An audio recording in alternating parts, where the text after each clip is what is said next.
What is up guys, it's your boy Solheim here, back with another Classic WoW video for Mists of Pandaria Classic.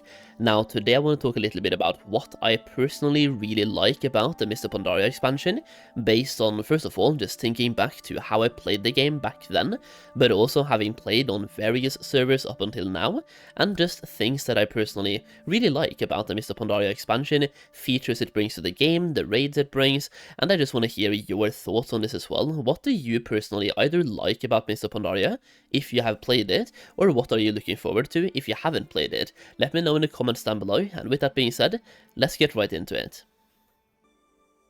So to me, a couple of the things that I'm personally looking forward to the most in Mists of Pandaria is something we're not going to have access to at the launch of Mists of Pandaria, but to me that's just a good thing because there's so many things coming anyway that having things to look forward to is absolutely great. So for me, some of the best things ever in Mists of Pandaria is patch 5.2 and 5.4, and I want to talk about the entire patch because it's not just about the raids, but let's be real, Throne of Thunder is a very good raid, and having a heroic only boss with Lei Shen, or yeah, with the guy underneath the last boss, it's Raden, there we go. Either way, that's a very good raid. I raided it back in the day, but I never got to raid on heroic back in original Mist. I only did LFR and normal, so this time around I kind of want to step a foot inside harder difficulty raids, and Throne of Thunder is a very good raid, like I just said. I have very fond memories, and I want to try it out on a harder difficulty.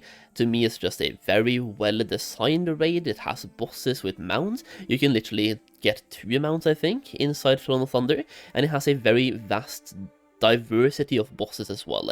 At the same time, you also get the Isle of Thunder, a daily questing hub, or daily questing zone. It's overall a very good patch, and I simply can't wait to play it.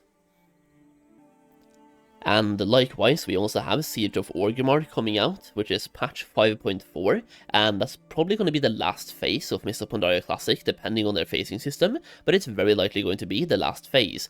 And once again, I want to talk about the entire phase here, because it's not just about the raid, even though Siege of Oramar turned out to be a much better raid than I was expecting. When I heard we were going to be raiding in a capital city of the Horde, it didn't really make any sense to me, and I started to think about, how are they gonna make this into a good raid?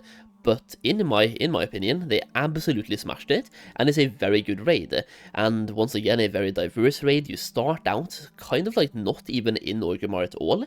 You fight Immersius, right? A water elemental, and then you slowly work your way towards a entrance to Orgrimmar, well, to Durotar, and then you have a couple of bosses, some dragon bosses, and then you go inside the actual, well, Orgrimmar instance, where you even take its elevator down and fight bosses underneath Orgrimmar, using some of the vanilla WoW kind of things they had, like the terrain underneath Orgrimmar that people were able to glitch into in vanilla WoW. So they're now using that as an actual raid, which is kind of cool. And then we have the Garrosh Hellscream fight, which was also really cool. Overall, it's a very good raid, and it's not just about the raid once again, but also they are introducing mythic raiding in this patch, which to me was really cool, having 20-man raids instead of the usual 10 and 25, and increasing the loot, making things like increasing the item levels of the loot, and things just started working very differently in this patch. You also had the Timeless Isle, which I personally was really fond of, spent probably way too much time in that Timeless Isle, but it was just really fun. You could do a bunch of dailies, you could hunt down the rares, gather toys, get mounts. It was just a little bit of content for absolutely everyone, whether you're a hardcore player, a casual player, or just like a treasure hunter like me, collector basically, collecting mounts, pets and toys. Either way, very good patch, and I once again can't wait to play it, which is kind of different from Cataclysm, because Dragon Soul to me wasn't a really good patch, but this time around the final patch is going to be great, and once again I cannot wait. And I personally think it's very good that a couple of those things, like the raids I'm most excited for, are coming out later in the expansion, because there's so many other things to be hyped about for the launch anyway, and to me, like, it's not like the first couple of raids are bad. Mogu'shan Vaults is fine, Heart of Fear is also a little bit, like, more than fine, and then we have Terrace of Endless Springs, which I personally didn't like, but I can see a lot of classic players actually liking that raid.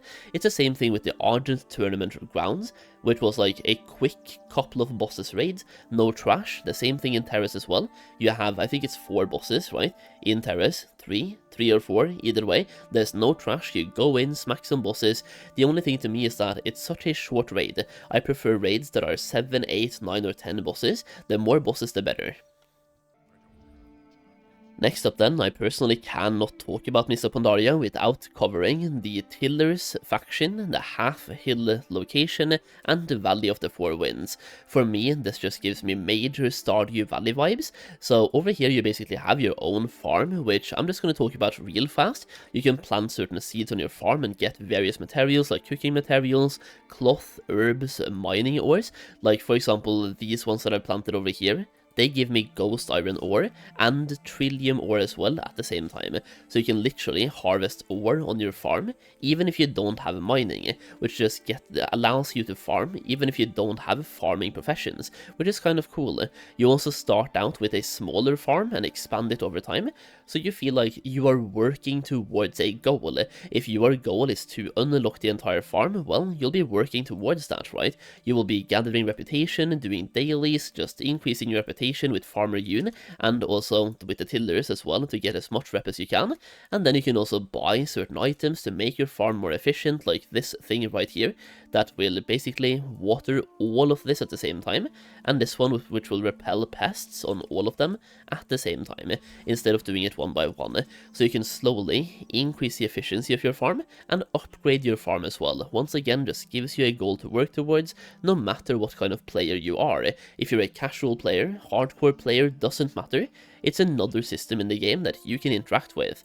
And speaking of the tillers, you can also increase your individual reputation with the NPCs. So you can see some of them I am acquaintance with, and then Farmer Fung I'm best friends with. When you have a best friend, he'll be working on your farm. So this guy right here is currently working on my farm, and that way you can target certain NPCs, give them gifts.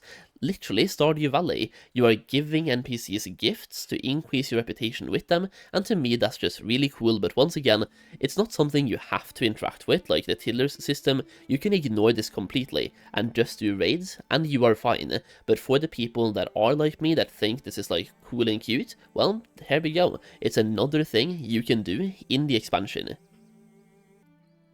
And one more thing that I'm personally really looking forward to is that we are getting a new class.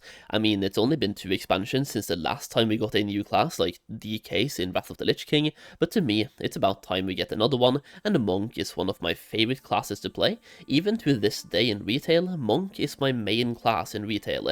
I have been juggling mains a little bit, like from Monk to Rogue, back to Warlock, and then Rogue again, back to Monk again, but Monk has always been either my main or my second main, like my first alt basically. So I've always been playing Monk, and I really enjoy the Monk class. I even enjoy all 3 specs, like the Windwalker spec is really cool, and in my opinion, the Mists of Pandaria Windwalker spec is arguably the best spec it's ever been. Not Windwalker, but Mistweaver is also really fun to play, but in my experience and in my opinion, as a mythic raider back then, Mistweaver is way better in Warlords of Draenor, but it's pretty good in Mists of Pandaria as well. But Warlords of Draenor Mistweaver is absolute peak, but Windwalker I believe was peak in Mists of Pandaria. So anyone who wants to experience Windwalker monks at their best, I think this is going to be a good time. And if you want to be a tank, Brewmaster monks are also very good, but they are also quite hard to play. So I'm just going to say they have a pretty high skill ceiling, but they also have a pretty high skill floor at the same time, because they're hard to play and they're hard to master at the same time.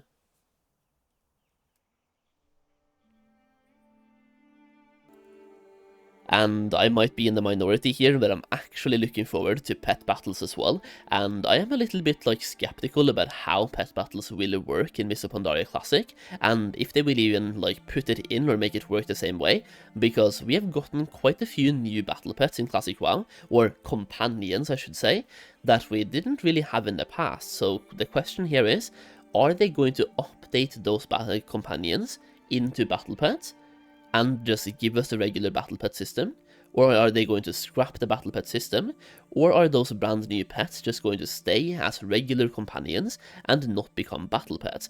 Because once again, there's a couple of companions we have in Classic that we didn't have back in Mists of Pandaria, and that we actually don't even have right now in retail either. So Blizzard probably doesn't even have the battle pet stats for those companions, and the companions I'm talking about here are usually the ones that came with collector's editions or the like epic editions. So Mists of Pandaria Epic Edition or the Rare Edition, whenever you buy the expansions basically, you got some mounts, you got some toys, and sometimes you also got some battle pets. Either way, I personally like battle pet systems, and once again, it's not something you have to interact with, but you can. It can be a good way to level up characters, and even a good way to get your lesser charms of good fortunes every single week, so you can just smash out some battle pets every single week and get that currency. Now, one more thing that I really enjoyed back in the day, and I'm quite, I'm a little bit skeptical about how it will work this time, is challenge mode dungeons. Back in Mists of Pandaria, I actually got a gold achievement for every single challenge mode, and even had the realm best time in 2 challenge mode dungeons on one of the most popular servers in the world. Humble brag, by the way. Either way, I love the challenge mode dungeons, they were just really fun, and I guess we have the heroic plus dungeons now, which kind of makes the challenge mode a little bit less fun, but challenge modes are basically, you have a certain timer to do the dungeons, and it really promotes fast gameplay, and it fits right into the speedrun meta that we currently have in Classic WoW, and in Cataclysm as well, and I really think this could be a good system, and I can't wait to see if they do any changes here, if they upgrade the timers somehow, or what they do with the challenge mode system.